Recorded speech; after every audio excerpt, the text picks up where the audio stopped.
Welcome everybody to the first tutorial series episode here for the Dyson Sphere program. This is me inside Dyson Sphere program. A nice yellow robot with a gun on his right hand and an empty hand on the left side. Anyways, we are going over the first basics in this episode, which is moving around, collecting things from the surface. And that's the first episode. So let's get on with it right away. First off, we can scroll in and out using the scroll wheel on the mouse. If we hold the mouse scroll wheel, we can rotate our view where we are gonna look around at. So we can look down, up, all the way up to the sky if we want to. Then, if we want to move around, we use the WASD keys to move around.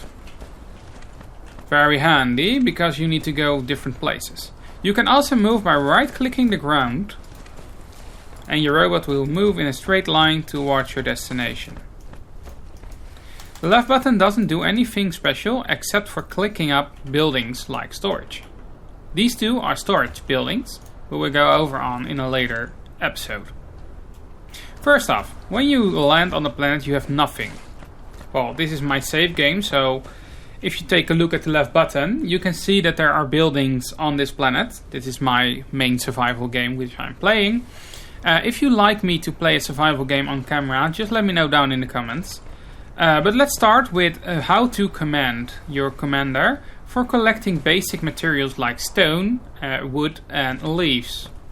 So these are deposits. If you hold your mouse on it, you can see what's in there.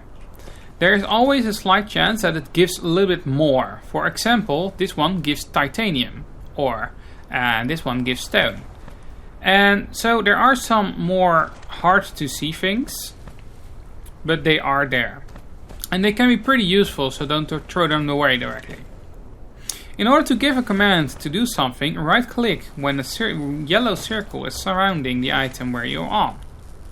This works for every mineral on the world. There's one exception though.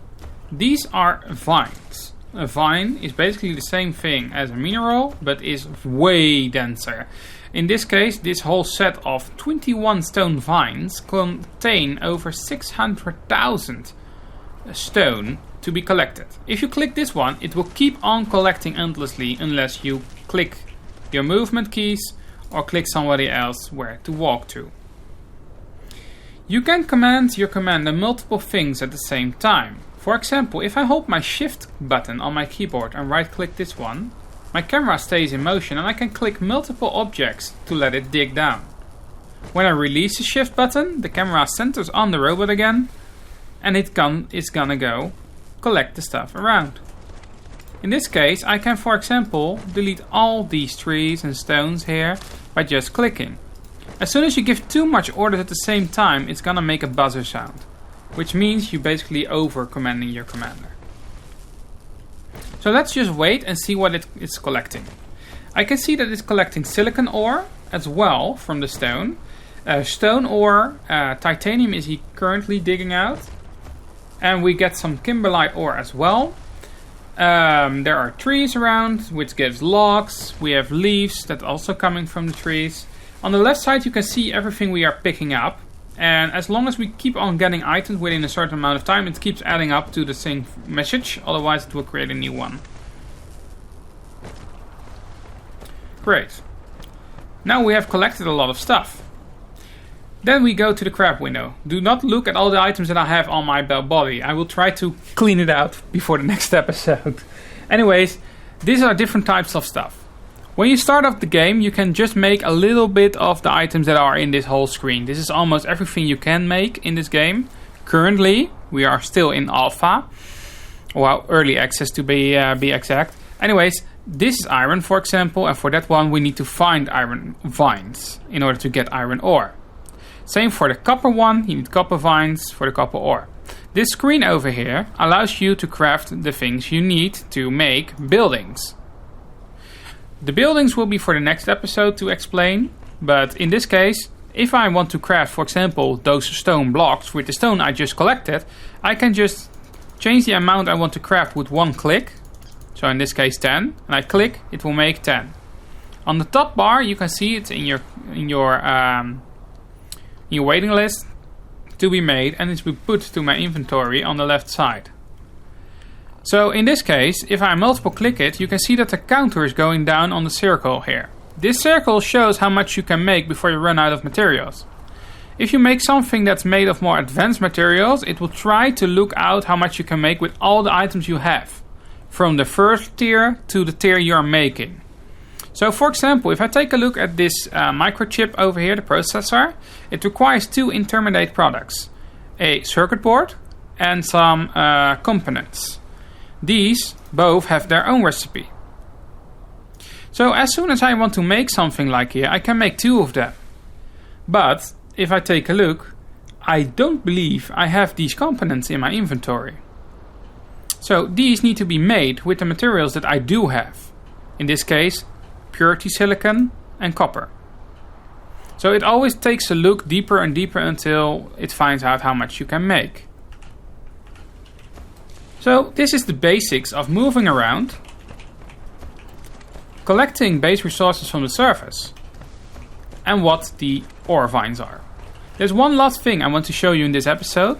Once you research flying, this will be amazing. When you double press space, you start into fly mode and you can fly around over oceans. This is very handy if you want to go somewhere quickly. One also thing to note, early game or not, if you walk onto water, it starts flying unless your battery is dead. On the bottom of your screen you see a yellow bar, which will show you the power of your robot. You can increase the power by doing research. The research is something for a future episode, but currently in the early game you need to recharge this.